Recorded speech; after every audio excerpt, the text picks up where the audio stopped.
Wallace was the first professor I ever had at ICAR.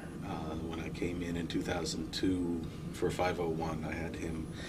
I had remembered him from the orientation sessions and got into his class by accident. I had accidentally signed up for the extension studies class and moved into his. And so he was really my introduction to ICAR right from the beginning. There were two things that I remembered from there, especially. That class really carried me through the rest of my time here and guided me through it. One was that I learned more about the practice of doing this work, of the conception of this as a field of work from him and the way he taught that class than from just about anything since. And that sense of being a mediator and a facilitator in your being, as much as it is a physical practice, something that you do, something that you learn, or something that you implement with other people, really came from him. I remember the feeling that walking into a room, it didn't matter if I was pissed off about something when I walked in, my blood pressure dropped about 20 points because he knew how to be as a mediator, as a facilitator, as somebody whose role it is to bring people out of a certain space. And that was an incredibly important lesson to get. The thing that I really remembered most of all was one of the first things that I ever heard at ICAR came from him was, this is not a philosophy program. This is not a place where you come to study Kant and Hegel, but nobody expects to find the next Kant and Hegel. We need you to be it. You are the ones who will carry this forward. We are still this close to the first generation. We've got good stuff, but we need to take it further, carry it past where we found it, do that reflection, do the reflective practice, put it out there in the world. And essentially things are looking medieval, so think fast. And that set the tone in a very active kind of a way. This is not a place where you come just to learn something, take it whole, and move forward implementing that whole piece, but it's on you. You have the creativity, you have the agency, you have the freedom, you have the, not only all of that, but a field behind you that says, we need it, we need you as a part of it, as a an active participant rather than a passive student. And that, more than anything else, those two pieces, but that especially, was setting the tone.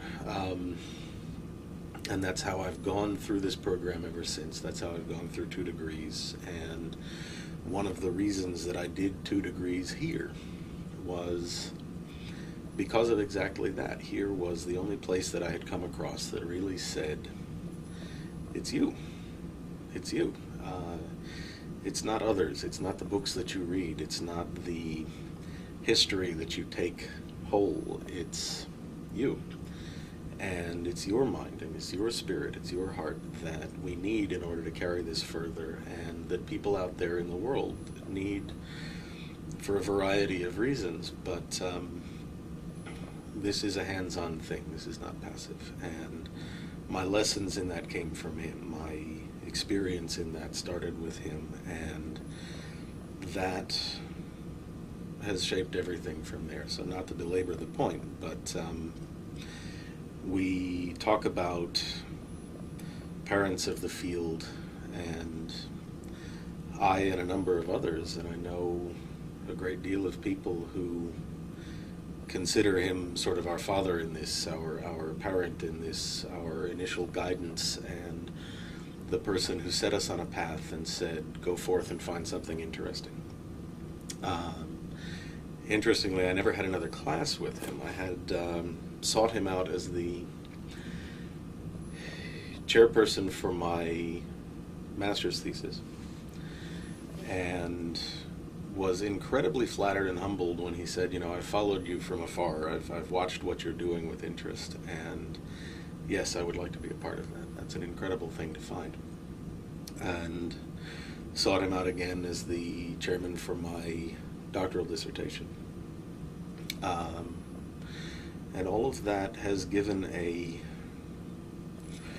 I realize that as much as I've gotten from the other professors, as much as I've gotten from the other students, as much as I've gotten from that context that we have here, that there's something very important, the shell of it, the skeleton of it, the structure of it, has really been,